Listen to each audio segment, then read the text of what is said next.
Good day everyone, I am Madeline Mali from BSED English 2A and I'm going to discuss the blended learning. Let's talk about the introduction in blended learning. The new advancement in technology has brought changes and challenges from traditional to more advanced mode of teaching and learning process. This which combines electronic-based learning and traditional learning environment. The blended learning is a learning approach formed with a combination of the different learning environments and activity types for a certain group with the addition of electronic sources to the face-to-face learning. The blended learning is about finding better ways of supporting students in achieving the learning objectives and providing them with the best possible learning and teaching experiences, as well as supporting teachers in their professions with some element of student control over time, place, path and pace, and at least in part in a supervised brick and mortar place away from home. Let us know the objectives of blended learning. At the end of this topic, we are able to know the meaning of blended learning, understand why blended learning, and know the models of blended learning, also to know the benefits and advantages of blended learning. Let us know the definition of blended learning. It is a formal educational program in which a student learns at least in part through online delivery of instruction and content. Why it called blended learning? Because it helps in achieving better students' learning experience and academic outcomes and effective teaching management. It also involves the amalgamation of delivery modes, teaching approaches, and learning styles. It is all about effectively integrating information and communication technologies into designing course and in turn enhancing teaching and learning experiences for both students and teachers. So now let's proceed to the models of blended learning. There are 6 models of blended learning, which are face-to-face driver model, rotation model, flex model, online lab model, self-blend model, and online driver model. Let's move forward to the face-to-face driver model.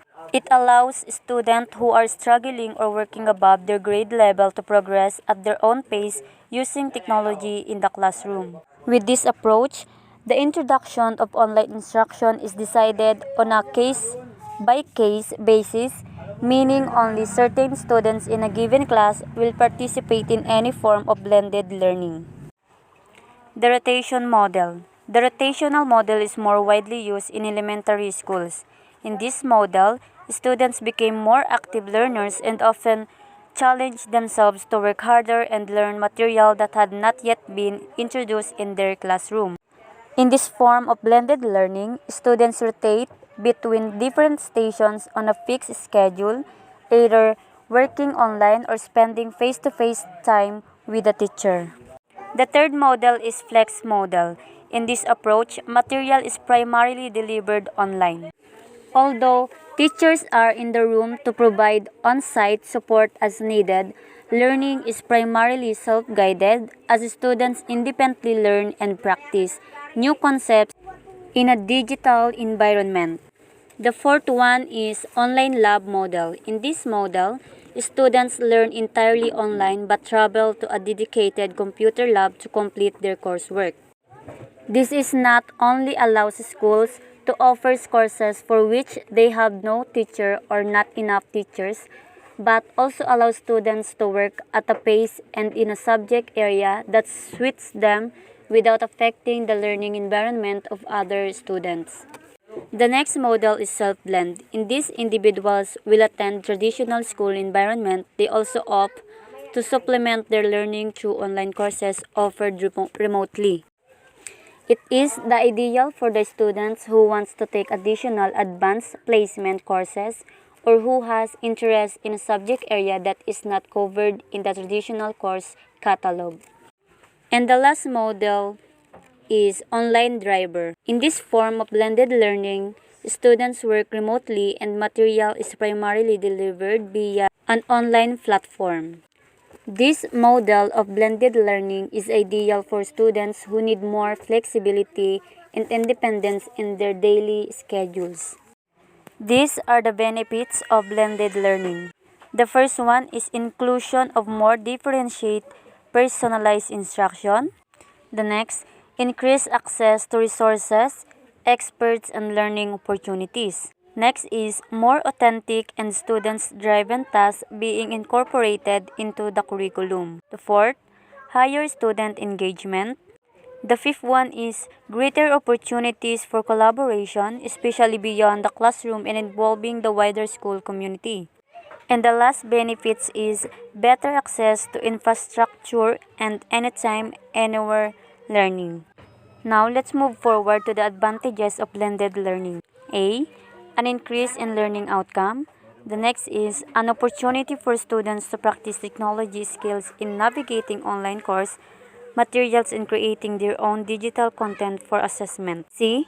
An increase in student-teacher and student-student interaction through the use of communication tools like discussion forums, blogs, and shared web content on the electronic whiteboard. Letter D. The ability to reserve face-to-face time for interactive activities such as higher-level discussions, small group work, debates, demonstrations, or lab activities. E. Flexibility in the freedom to learn anytime or anywhere. And the next one is some level of control over the pacing of their learning. Difficult concepts can be reviewed as often as necessary. For the letter G, more engaging content that they can create and use their own initiative and networks to shape. Next, the opportunity to engage and draw an expertise that would otherwise not be able to them without costly travel, such as virtual conferencing with zoo, museum, gallery, or virtual excursions to overseas historical or culturally significant landmarks. For the I, broaden the spaces and opportunities available for learning. It supports course management activities. It also supports the provision of information and resources to students. And the last one is it engages and motivates students through interactivity and collaboration. To summarize my topic, adopting a blended learning approach offers the appeal of combining different learning elements using the power of ICT while retaining a human touch. It can be concluded that synchronous communication environments should coexist with asynchronous ones.